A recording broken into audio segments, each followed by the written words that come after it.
Bonjour à tous et bienvenue sur la chaîne de votre liberté. Ici, on parle de liberté financière, immobilier physique, immobilier fractionné, bourse crypto, tout ce qui nous permet d'atteindre notre liberté. Et aujourd'hui, on va faire un tour d'horizon des plateformes d'immobilier tokenisés ou d'actifs fractionnés ou tokenisés. Avant de commencer, je tenais à vous parler de ça, du sommet de l'immobilier 3.0, donc qui aura lieu le 10 novembre 2023 à Paris, dans le 17e, organisé par Tokenland.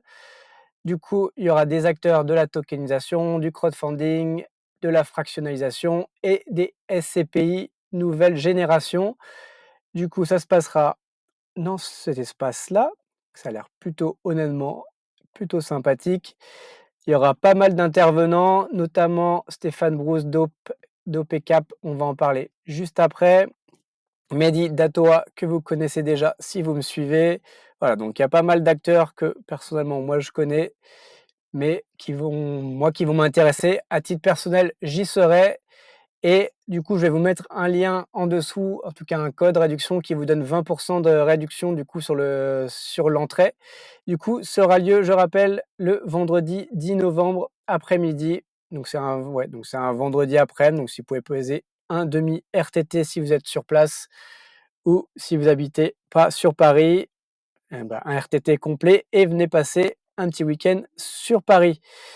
Du coup, Atoa, Blocks, enfin voilà. Donc sincèrement, ça va être hyper sympa. Il va se passer pas mal de choses. C'est à peu près jusqu'à 20h, 20h30. Donc après, il y a un dîner, bon, un peu spécial pour les VIP. Mais en tout cas, jusqu'à 20h, il y aura pas mal de rencontres. Et moi, à titre personnel, ça me fera plaisir de rencontrer la communauté en vrai et en chair et en os. Voilà, autre info, du coup, il y a eu un article, dans Le Monde, donc sur du média mainstream, donc c'est toujours intéressant de voir ça. Alors honnêtement, encore une fois, pour ceux qui me suivent, il y a rien de ré vous apprenez rien, hein. Donc c'est juste, voilà, il me raconte qu'on peut investir dans l'immobilier pour 10-100 €. Il y a juste les des gens de chez Tantième qui interviennent, de chez Blocks qui interviennent et je crois qu'il y a aussi des gens de chez Strill qui intervenaient. Donc voilà, pareil, je vous mettrai en description, heu, le lien pour lire l'article si cela vous intéresse. C'est proposé par Tantième du coup qui nous propose cela. Ensuite, parlons tout de suite de Realty, du coup, le leader. Du coup, il nous reste toujours le bien à Montgomery. Il reste 1670 tokens à l'heure où j'enregistre. Si vous êtes toujours pas investi et que vous voulez investir, j'ai fait une vidéo où j'analyse le projet, donc vous pouvez aller voir dans les dernières vidéos. Donc n'hésitez pas, là pour une fois, vous avez le temps d'investir. Ils prennent le temps. Ensuite, au niveau, il y a toujours la maison de réinvestissement, donc qui est la dernière holding sur Arcola, donc à Détroit. Et ça, on va aller voir tout de suite. Même si pour l'instant, à titre personnel, je ne suis pas dessus, mais je suis parce que j'ai envie d'être un minimum dessus. Mais donc, je suis sur la blockchain pour savoir combien y a-t-il d'adresses. Donc là, on est déjà à 813 adresses dessus, et enfin sur Gnosis, et 2 bon, sur Ethereum. Donc autant dire, tout est sur Gnosis. Donc pour l'instant, on est à 813. Donc j'attends de voir lundi et la semaine prochaine à combien on sera. Mais si on se rapproche des 1006, 1007, je commencerai à mon avis à m'inscrire dessus. Ça, voilà pour cette partie-là. Ensuite, par rapport au dernier CC, qu'est-ce qui s'est raconté? L'histoire du token Y, donc le token qui est un peu plus, on va dire marchand de biens. Donc ça va être un mini token en fait. Au début, ils avaient annoncé qu'ils voulaient lever 1 million pour acheter 40-50 biens. Donc finalement, ils vont faire un test et c'est pas plus mal. Donc pour acheter 3 propriétés, donc ça va se faire assez rapidement. Donc bon, le temps avec Realty, on sait jamais exactement. Mais en tout cas, voilà. Donc ce sera pour acheter 3 propriétés qui seront donc du coup pas louées et qu'il faudra entièrement refaire avant de soit les revendre à la communauté, soit les revendre à des particuliers, et voilà. Ensuite, qu'est-ce qu'on apprend aussi d'intéressant? Marlowe, normalement, le vendeur a jusqu'au 25, donc 25 c'est cette semaine, ça doit être mercredi, jusqu'à mercredi pour signer les papiers et pour enfin avancer sur Marlowe. Hem, ensuite, ils expliquent aussi pourquoi ils sont un peu en retard sur certaines, locations parce que du coup, ils refont vraiment les propriétés entièrement avant de les proposer soit au Section 8, soit aux organisations des vétérans. Donc après, ça reprend encore au moins un mois, voire plus. Donc voilà, c'est pour ça aussi que ça met un peu plus de temps que prévu. Mais après, ce sera des locataires long terme. Il y a eu un petit problème aussi sur les contrats. On a vu notamment sur les derniers, ça a mis un peu de temps à arriver, mais bon, rien de sensationnel. Ensuite, Token Lenor et Fenton, on en parle juste après. Ça, j'ai envie de l'évoquer. Et ensuite, bah voilà, rien d'autre de particulier sur ce CC. Pareil, je vous mettrai le lien en description si ça vous intéresse. Du coup, parlons de tout de suite donc du mail qu'on a reçu par rapport à l'incident qu'il y a eu sur Lenor et Fenton. Donc apparemment, il y a eu un incendie. Donc il y a pas de blessés. Bon, c'est le principal.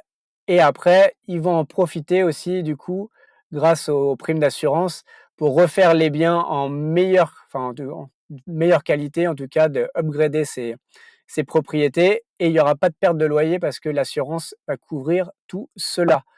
Après, voilà, j'ai vu une petite polémique. Donc ce mail date du 19 octobre. Donc on a eu cette information de Realty le 19 octobre et certains sont allés se promener pour aller voir et en effet, la voiture Google est passée en septembre. Alors on ne sait jamais si c'est début, fin septembre. Voilà, mais en tout cas, courant septembre et on voit et bah oui qu'en fait, en effet, il y a eu là on voit un peu fumée noire, donc il y a eu cet incendie, donc on voit que là rapidement ça un peu brûlé et je crois que ça a endommagé du coup à côté Fenton. Ça a dû endommager un petit peu. Mais bon, en tout cas, voilà, c'est que ça a eu lieu en septembre. Et du coup, là, on nous prévient le 19 octobre. Donc, ça peut être potentiellement un mois et demi, 15 jours après. Donc, en effet, est-ce que c'est un problème ou pas? Selon Realty, après, ils ont répondu que pour eux, voilà, c'était pas hyper important et qu'il n'y avait pas de préjudice pour les investisseurs. Après, à chacun d'en juger. Fini la parenthèse Realty et passons à une autre plateforme et en tout cas une nouvelle plateforme qui s'appelle CleanSat Mining, qui nous propose du coup de tokeniser des conteneurs de minage de Bitcoin. Donc avant, juste que je vous présente le projet qui est en cours, qui est derrière CleanSat Mining. CleanSat Mining. Ah! Et bah, encore une fois, on a les frères Jacobson, donc Jean-Marc et Rémi Jacobson. Il y a Michael également. Et ensuite, on a l'équipe de Grand Angle, donc avec Guillaume et Richard, et Sébastien Gouspillou, qui est plus le professionnel sur cette partie-là, qui s'occupe, qui crée déjà des mines, des fermes de minage de Bitcoin. Donc voilà, donc c'était une bonne transition, et en effet, c'est le nouveau projet des frères Jacobson, donc CleanSat Mining. Donc du coup, le projet se passe aux États-Unis, en Oregon. Je vous laisserai, si vous ne connaissez pas le site, je vous laisserai aller, pareil, je vous le mettrai en description, je vous laisserai aller voir, découvrir ce que c'est. Clairement, je mets un warning, c'est hyper spéculatif, il faut y croire à fond sur le Bitcoin.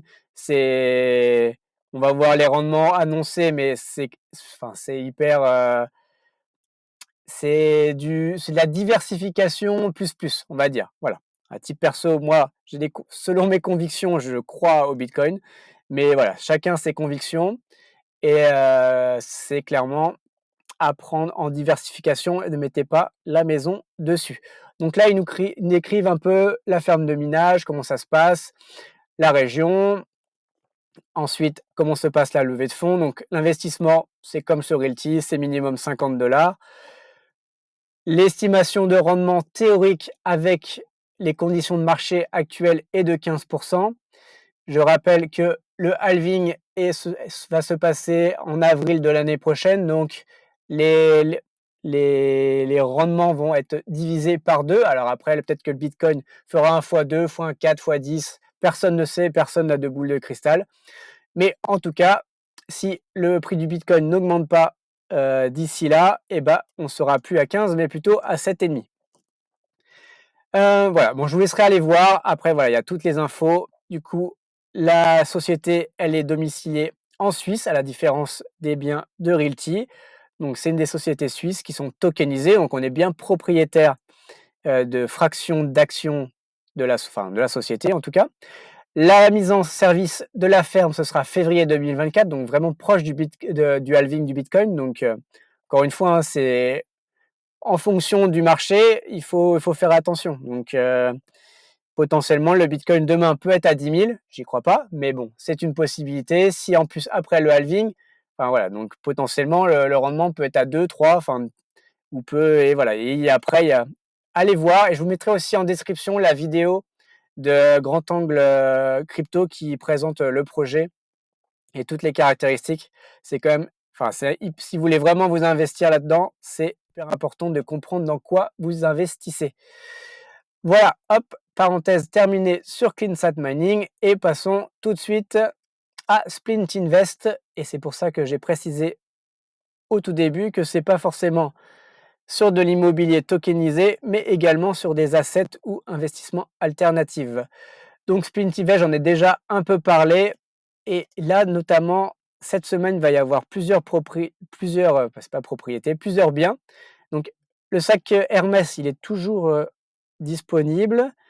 Mais du coup, je crois que c'est jeudi après-midi. Donc on va avoir des Lego de collection, des fûts de whisky, une œuvre d'art de Miguel Covarrubias et on va avoir aussi du champagne Dom Pérignon, sur lequel moi je pense que typiquement c'est l'asset sur lequel je vais investir.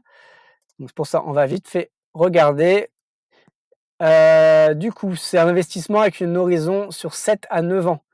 Après, voilà, potentiellement, s'ils jugent qu'il y a un intérêt de le revendre dans 3-4 ans, ils peuvent le revendre. Qu'est-ce qui se passe après?